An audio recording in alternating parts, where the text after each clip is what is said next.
BJP के presidential candidate Narendra Modi का सपना है कांग्रेस मुक्त भारत निर्माण। हमारे साथ बातचीत करने के लिए कांग्रेस के वरिष्ठ नेता अहमद पटेल। सर, आपका इंडिया न्यूज में स्वागत है। थैंक यू, धन्यवाद। आपको लगता है कि नरेंद्र मोदी अपना सपना पूरा कर पाएंगे? ये देश की मिट्टी अल्टीमेटली तो देश के जो मतदाता भाई बहन हैं, मतदाता हैं, वो तय करेंगे कौन प्रधानमंत्री बनेगा नहीं बनेगा, क्योंकि चुनाव की एक प्रक्रिया होती है।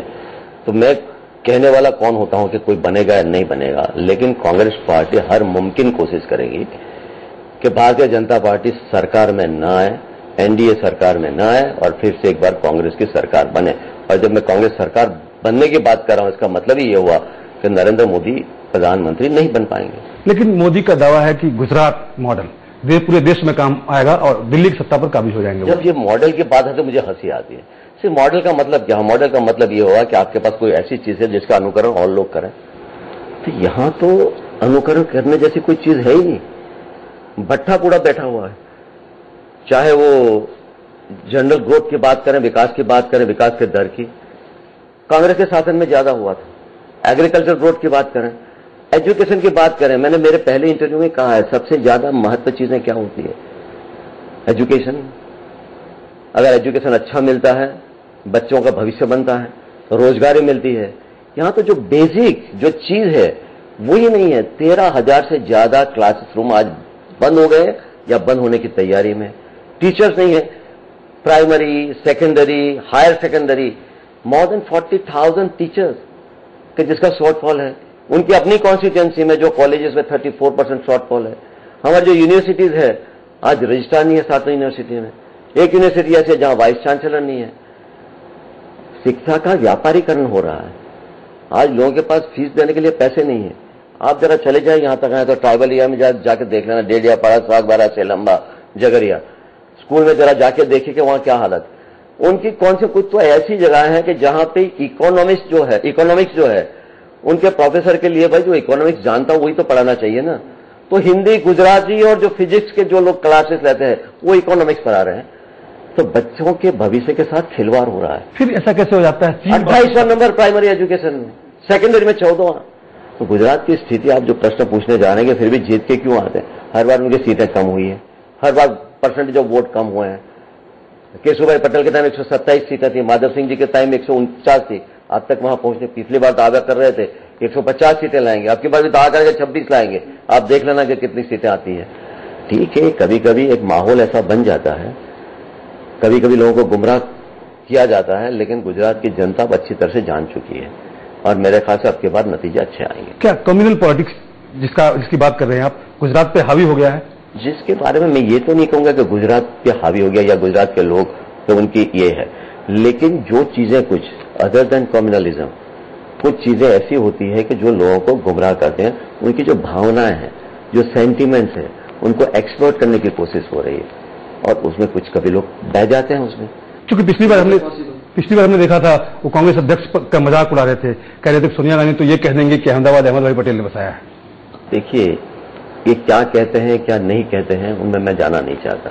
मैंने शुरू में कहा था कि उनके जो संस्कार है उनको मुबारक, मेरे संस्कार मुझे मुबारक। लेकिन हल्की बात करना और जो खासतौर पर प्रधानमंत्री जी के दावेदार है उनकी जबान से कुछ चीजें ऐसे निकलना, वो मेरे ख्याल से सही नहीं है। जब भी पहले भी थे, अब की बात तो छोड़ी, अब तो मेरे ख्याल से कुछ सोच समझ के पता नहीं बोल रहे हैं नहीं बोल रहे हैं, लेकिन पहले जिस तरह के उनको स्टेटमेंट उठा के देख लीजिए, वीडियो क्लिपिंग्स होंगे, जिस तरह से नेहरू गांधी परिवार के बारे में बोल रहे थे, कुछ चीजें जिस तरह से उठा रहे थे, ये शोभा नहीं देता, ये अच्छी बातें नहीं है। शहजादे कहते हैं राहुल गांधी को। तो ये हमने तो अहमद पटेल तो कभी दावा नहीं किया कि मैंने ये कर दिया, मैंने, अगर मेरे क्षेत्र में जाके पूछेंगे, हम तो काम करने के बाद उसका श्रेय भी नहीं लेते हैं, हम तो फंक्शन भी नहीं करते हैं, हम तो कहते हैं कि आप जाके करिए। हमारे यहाँ जब फंक्शन होते हैं तो हम बीजेपी वाले जो भी है ऑफिशियली उनको बुलाते हैं, हमारे लोग जो प्रोटोकॉल हम निभाते हैं। इनके फंक्शन होते हैं, कांग्रेस वालों को किसी को बुलाते नहीं, अगर कांग्रेस वालों को बुलाते भी तो 3 बजे जाके उनके अरेस्ट कर लेते हैं। ये इनकी डेमोक्रेसी। अभी कह रहे थे, मैं देख रहा था, प्रियंका जी का कोई स्टेटमेंट आ गया तो उन्होंने कह दिया कि सार्वजनिक जीवन में सहनशीलता होनी चाहिए और ये डेमोक्रेसी के लिए बहुत जरूरी है। सहनशीलता आप में है क्या? यहां तो सारे आंदोलन कुचल दिए जाते हैं। एक लीडिंग न्यूज़पेपर में नाम देना नहीं चाहता, अगर कुछ लिख दिया तो उसके खिलाफ राजद्रोह का केस लगा दिया, सूरत में किसी के खिलाफ लगा दिया। अगर कोई इतना भी आवाज उठाते हैं तो किस तरह से उसको विक्टिमाइज करना पूरी कोशिश हो रही है। और आप कहते हैं, आप एडवाइस दूसरों को दे रहे हैं कि सहनशीलता होनी चाहिए। पहले आप तो अपने आप में सहनशीलता लाइए, आप तो बर्दाश्त करने की जरा थोड़ी सी शक्ति अपने में पैदा करें। लेकिन वो तो कहते हैं कि मां बेटे की सरकार ने पूरे हिंदुस्तान को बर्बाद कर दिया। अब मैं इस पर क्या कहूं, अगर कोई गैर जिम्मेवाराना स्टेटमेंट करें और कोई कहे कि मां बेटे की सरकार, मैं बहुत कुछ कह सकता हूं कि यहां कैसी सरकार चल रही है और किसकी सरकार चल रही है। कांग्रेस ने कभी भी चाहे राहुल जी हो चाहे सोनिया जी हो, अपने विचार थोपने की कोशिश नहीं की। सुझाव दिए होंगे, लेकिन कभी भी ऐसा नहीं है कि जो भी डिसीजन हुआ हो और उनकी वजह से हुआ हो। कहना बहुत आसान होता है, लेकिन सही मायने में कहीं कोई सबूत तो ले आइए। लेकिन इसलिए भी ये सवाल उठता है कि संजय बारू प्रधानमंत्री के एडवाइजर हुआ करते थे, उन्होंने सवाल खड़े कर दिया कि कांग्रेस अध्यक्ष सोनिया गांधी दखल देती हैं उनके नंबर 2। ठीक है, मैं बहुत सम्मान के साथ बारू जी को कहना चाहता हूं, एक तो जो टाइमिंग है किताब के अभी क्यों ले आए, नंबर 1। नंबर 2, जिसे कहते हैं हियर से, इसमें कोई ऐसी कॉन्क्रीट चीज तो है नहीं कि कहीं पे कोई ऐसे एविडेंस हो कि भाई यहां कहा है। और कोर ग्रुप की मीटिंग में तो कभी वो होते नहीं थे। मुझे नहीं मालूम कौन से निर्णय के बारे में उनको कैसे पता चला। और अगर ये कह रहे थे कि फाइल जाती थी, एक मिनिस्टर बता दे, हमारे एलाइंस में कोई मिनिस्टर बता दे कि एक फाइल या तो सोनिया जी ने मंगाई और किसी ने भेजी हो वहां पे, मैं सार्वजनिक जीवन छोड़ दूंगा। तो ये चुनाव के दौरान ऐसी चीजें होती रही, और अब फिल्म भी आने लग गई है, किताबें भी आने लग गई है। इसका मतलब ये है कि सोची समझी एक रणनीति बहुत पहले से बनाई हुई थी, उसके तहत ये सब हो रहा है। लेकिन कैंपेन के दौरान हमने देखा कि कांग्रेस पार्टी जवाब नहीं दे पा रही। शहजादे कहते हैं, और शहजादे जानबूझकर कहते हैं, बार बार टीज करते हैं। देख लीजिए जरा, जिनके बारे में शहजादे के उनके लाइफस्टाइल, उनकी लाइफ, एक ही प्रश्न उनसे पूछना चाहूंगा। राहुल जी ने तो रोड से बाय रोड इतनी सारी ट्रैवल की होगी। ये जब से मुख्यमंत्री जी बने हैं, जरा पूछ लीजिए कितने किलोमीटर उन्होंने रोड से बाय रोड ट्रैवल किए, जहाज किसके इस्तेमाल किए जाते हैं, किस तरह से पैसे खर्च किए जाते हैं। मैं पर्सनल चीजों में जाना नहीं चाहता।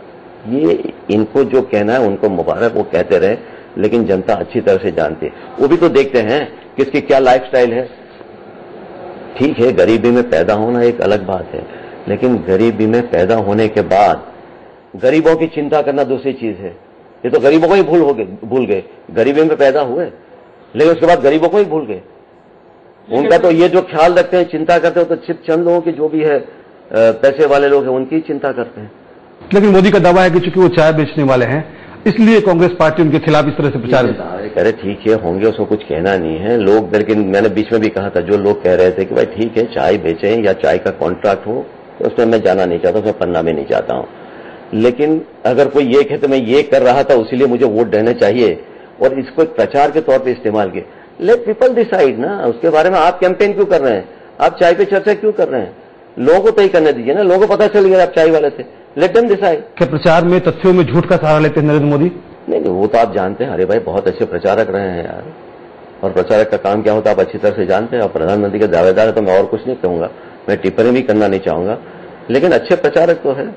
और पहले मेरे ख्याल से जो रंगमंच पे भी थे, कुछ ड्रामा भी कर रहे थे, तो ठीक है, मैं नहीं कह रहा हूं कि ड्रामा कर रहे हैं, लेकिन कुछ चीजें ऐसी हैं, कुछ लोगों को कुछ नेचुरल गिफ्ट होती है, लेकिन वो जो नेचुरल गिफ्ट होती है उसका सही इस्तेमाल होना चाहिए, उसका गलत इस्तेमाल नहीं होना चाहिए। क्या 10,000 करोड़ का असर है? ये जो कि कहते हैं कि 7 साल से कांग्रेस सरकार में है, सबसे जो जहर है उनके पेट में गया है। मेरे ख्याल से आपके चैनल में कुछ कहा था, तो कांग्रेस के पेट में जहर गया, लेकिन कांग्रेस ने जहर को पचाया है। इनके यहां तो जहर की फैक्ट्री है, वो तो उगलते हैं जहर, और जब उगलते हैं तो उससे देश को नुकसान होता है, राष्ट्र को नुकसान होता है। क्या 10,000 करोड़ कमाल दिखा रहा है मोदी के लिए? नहीं, मैं ये नहीं कहूँगा 10,000 करोड़, लेकिन दिखाई देता है लोगों को कि भाई इतनी सारी पब्लिसिटी हो रही है, इतना खर्चा हो रहा है। ठीक है, तो पैसे कहां से आते हैं? तो एक तो सवाल सामान्य जो जनता है, जो कॉमन मैन है, वो तो पूछेगा ही पूछेगा। हम तो सिर्फ उसी को वेंटिलेट कर रहे हैं। हमारे चाहे जितने खर्च करने से कोई फर्क पड़ने वाला है, और कभी पैसे खर्च करने से चुनाव नहीं जीता जाता।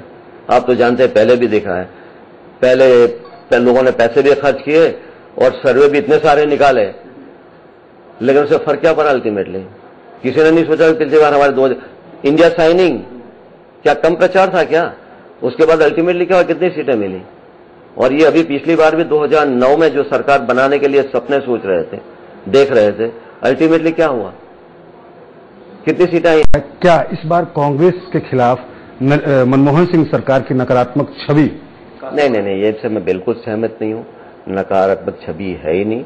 एक जिसे कहें आर्टिफिशियल एटमॉस्फेयर, सोची समझी रणनीति है।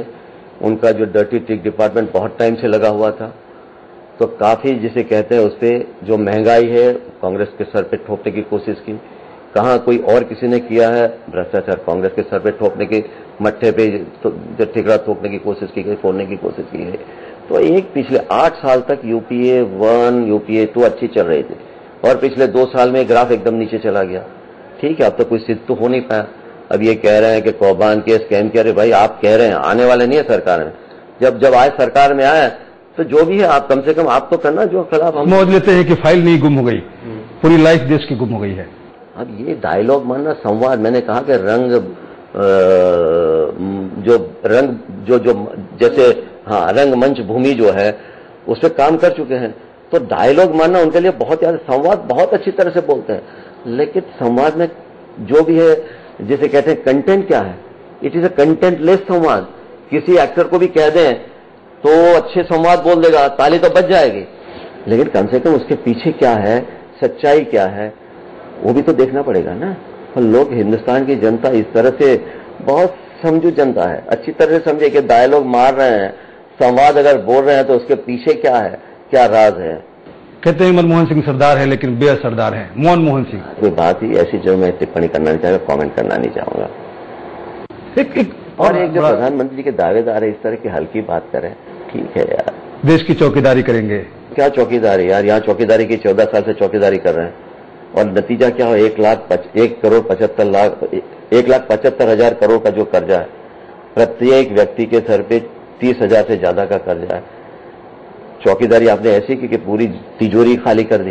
कह रहे हैं कांग्रेस का पंजा नहीं पड़ने दूंगा, आपकी तिजोरी में तो कुछ है ही नहीं, और अगर आए तो देश की हालत भी होगी, आने वाले नहीं है, अगर देश में आए तो तिजोरी की वही हालत होने वाली है। अहमद भाई, एक बड़ा सवाल उठता है कि अब सोनिया गांधी कांग्रेस, राहुल गांधी कांग्रेस में तब्दील हो रही है। नहीं, सिर्फ न तो सोनिया जी की कांग्रेस की थी, न तो राहुल जी की कांग्रेस है, न तो पहले इंदिरा जी की कांग्रेस थी, न तो राजीव जी की कांग्रेस थी। कभी नेहरू गांधी परिवार ने यह दावा नहीं किया कि हमारी कांग्रेस, उन्होंने हमेशा ही कहा कि लोगों की कांग्रेस। और कभी भी मुझे ऐसा नहीं लगा कि उन्होंने अपने विचार थोप दिए हो, अपनी मनमानी की हो। मैं तो इतने साल से साथ काम कर रहा हूं, कभी भी मुझे ये नहीं कहा गया कि नहीं यही करना है। अरे सबको कंसल्ट करना है, कंसल्ट करने के बाद आप ये काम करिए जो भी है हो। वरिष्ठ नेता असहज तो नहीं है? बिल्कुल भी नहीं। कौन कह रहा है? आप क्या कह रहे हैं? आपका प्रश्न क्या है? मेरा सवाल है कि अगर राहुल गांधी की कांग्रेस की तरफ बढ़ते चले जाते हैं। नो, बिल्कुल नहीं। और ऑन द कॉन्ट्री राहुल जी तो चाहते हैं कि जो भी सीनियर वरिष्ठ नेता, सबको कंसल्ट करके, सबसे बात करके, प्राइमरी का उदाहरण देख लीजिए, सबको कंसल्ट किया गया, इवन वर्किंग कमेटी के मेंबर्स को पूछा गया, उसके बाद उन्होंने ये डिसीजन लिया। ऐसा नहीं कि अपने विचार थोप दिए, वो अपना विचार रखते हैं, लेकिन वो विचार इंप्लीमेंट करने के लिए जो भी वरिष्ठ नेता है, सीनियर जो लोग हैं, उनको कंसल्ट किया जाता है। उसमें अगर जरा सी भी रिजर्वेशन हो, थोड़ा सा भी रिजर्वेशन हो, तो इंप्लीमेंट नहीं करते।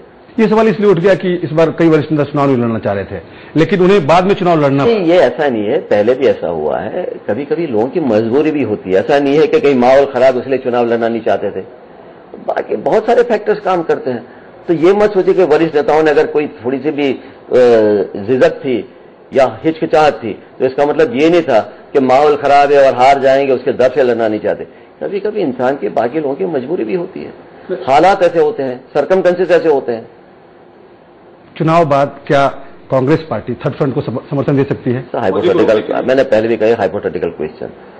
कांग्रेस लेड गवर्नमेंट यूपीए 3 बनेगी और बनेगी। मेरा आखिरी सवाल, क्या वाकई आपको नरेंद्र मोदी की लहर दिखती है कहीं?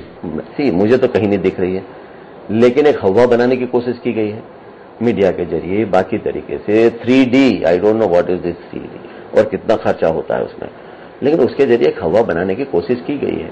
अब वो तो नतीजे बताएंगे आने वाले दिनों में कि सही माने में एटमॉस्फेयर था, हवा थी, माहौल था, नहीं था। आने वाले जो भी दिन हो बताएं। कांग्रेस की जीत का भरोसा है आपको, या चुनाव के माहौल में कह रहे हैं आप? मुझे सिर्फ, I am not optimistic but I am 100% confident. मुझे पूरा भरोसा, विश्वास है कि फिर से एक बार यूपीए 3 बनेगी कांग्रेस के नेतृत्व में। अहमद पटेल साहब, आपने इंडिया न्यूज से बातचीत की, इसका आपका बहुत शुक्रिया। थैंक यू, बहुत बहुत शुक्रिया, धन्यवाद। जाहिर तौर पर अहमद पटेल, इनका अपनी तरफ से दावा है कि नरेंद्र मोदी की कहीं लहर नहीं है और नरेंद्र मोदी नकारात्मक प्रचार में व्यस्त है। कम से कम हिंदुस्तान की जनता इस मामले में सही रुख अपनाएगी। कैमरामैन गंगा के साथ मिथिलेश कुमार, इंडिया न्यूज।